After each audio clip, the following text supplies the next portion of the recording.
Benjamin Button, Francis Scott Fitzgerald, Chapter 1.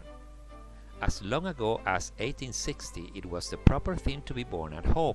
At present, so I am told, the high gods of medicine have decreed that the first cries of the young shall be uttered upon the anesthetic air of a hospital, preferably a fashionable one. So young Mr. and Mrs. Roger Button were 50 years ahead of style when they decided, one day in the summer of 1860, that their first baby should be born in a hospital. Whether this anachronism had any bearing upon the astonishing history I am about to set down will never be known. I shall tell you what occurred, and let you judge for yourself. The Roger Buttons held an enviable position, both social and financial, in antebellum Baltimore.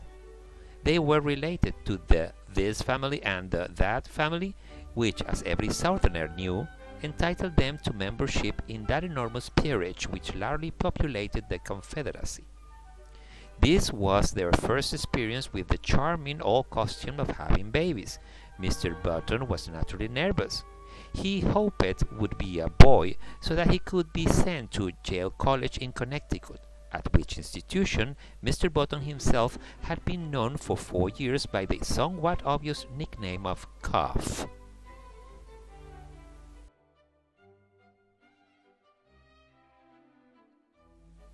On the September morning consecrated to the enormous event, he rose nervously at 6 o'clock, dressed himself, adjusted an impeccable stock, and hurried forth through the streets of Baltimore to the hospital to determine whether the darkness of the night had borne a new life upon his bosom.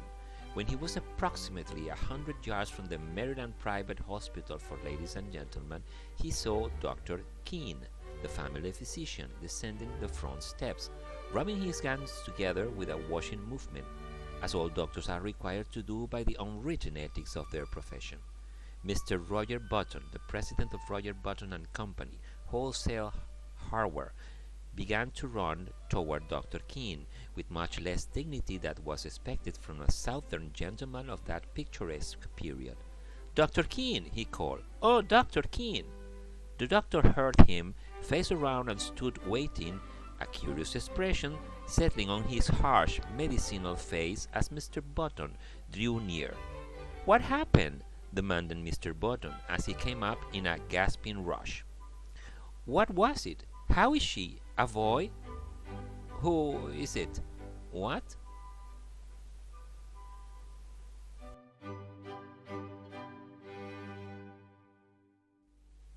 "Talk sense," said Dr. Keene sharply. He appeared somewhat irritated. "Is the child born?" begged Mr. Button. Dr. Keene frowned. "Why, yes, I suppose so, after a fashion." Again he threw a curious glance at Mr. Button. "It's my wife, all right?" "Yes." "Is it a boy or a girl?" "Here now!" cried Dr. Keene in a perfect passion of irritation. "I'll ask you to go and see for yourself." "Outrageous!" He snapped the last word out in almost one syllable. Then he turned away, muttering, "Do you imagine a case like this will help my professional reputation? One more will ruin me, ruin anybody." "What's the matter?" demanded Mr. Button, appalled. "Triplets?" "No, not triplets," answered the doctor cuttingly. "What's more, you can go and see for yourself, and get another doctor. I brought you into the world, young man, and I've been physician to your family for 40 years, but I'm through with you. I don't want to see you or any of your relatives ever again. Goodbye." Then he turned sharply, and without another word climbed into his phaeton, which was waiting at the curbstone, and drove severely away.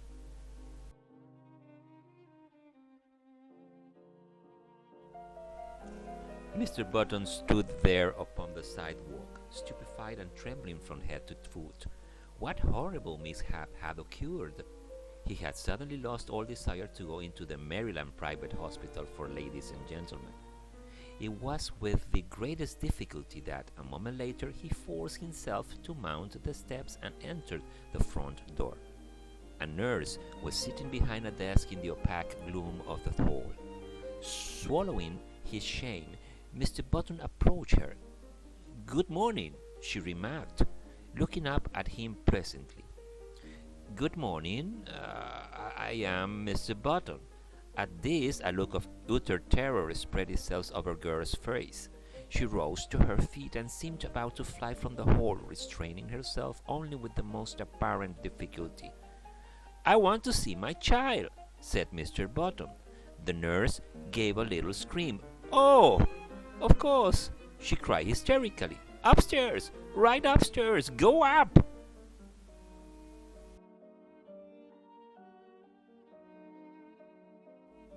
She pointed the direction, and Mr. Button, bathed in cool perspiration, turned falteringly and began to mount to the second floor.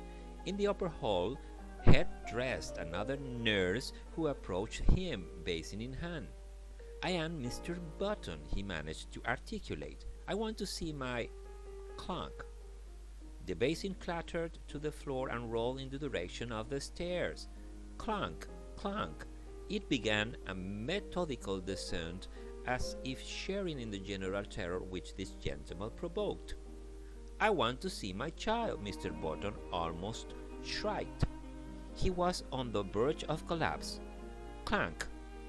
The basin reached the first floor. The nurse regained control of herself and threw Mr. Button a look of hearty contempt.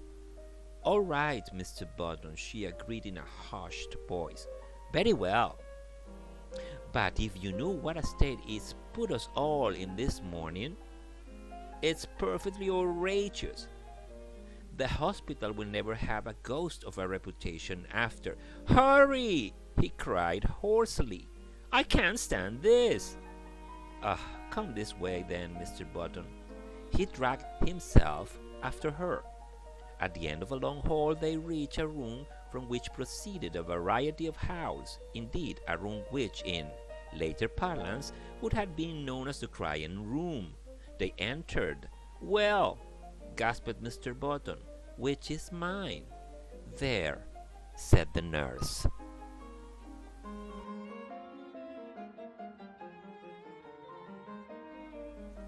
Mr. Button's eyes followed her pointing finger, and this is what he saw. Wrapped in a voluminous white blanket and partly crammed into one of the cribs, there sat an old man apparently about 70 years of age. His sparse hair was almost white, and from his chin dripped a long smoke-colored beard, which waved absurdly back and forth, fanned by the breeze coming in at the window. He looked up at Mr. Button with thin, faded eyes in which lurked a puzzled question. "Am I mad?"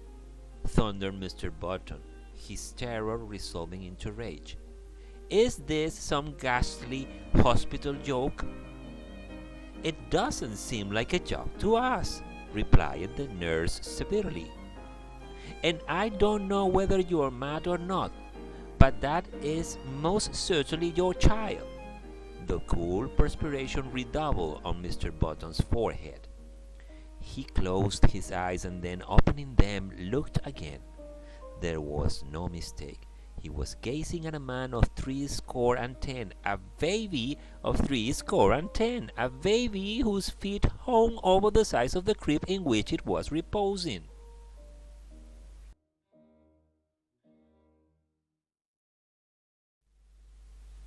The old man looked placidly from one to the other for a moment, and then suddenly spoke in a cracked and ancient voice. "Are you my father?" he demanded. Mr. Button and the nurse started violently. "Because if you are," went on the old man querulously, "I wish you'd get me out of this place, or at least get them to put a comfortable rocker in here." "Where in God's name did you come from? Who are you?" burst out Mr. Button frantically. "I can't tell you exactly who I am," replied the querulously whine, "because I've only been born a few hours, but my last name is certainly Button." "You lie! You are an impostor!" The old man turned wearily to the nurse. Nice ways to welcome a newborn child, he complained in a weak voice. Tell him he's wrong. Why don't you? You're wrong, Mr. Button, said the nurse severely. This is your child, and you'll have to make the best of it. We're going to ask you to take him home with you as soon as possible, sometime today.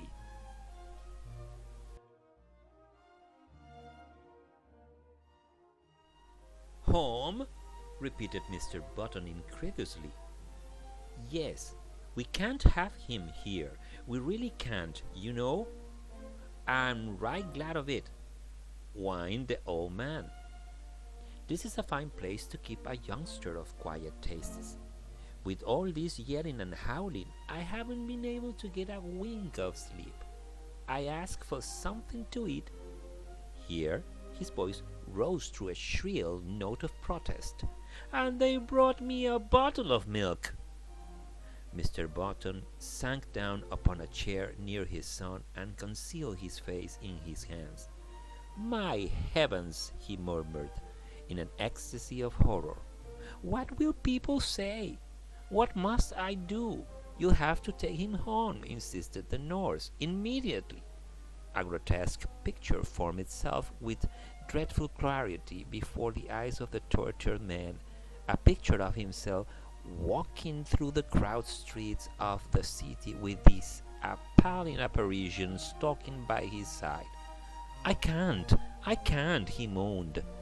People would stop to speak to him, and what was he going to say? He would have to introduce this septuagenarian. This is my son, born early this morning. And then the old man would gather his blanket around him, and they would plod on, past the bustling stores, the slave market. For a dark instant, Mr. Button wished passionately that his son was black. Past the luxurious houses of the residential districts, past the home of the aged.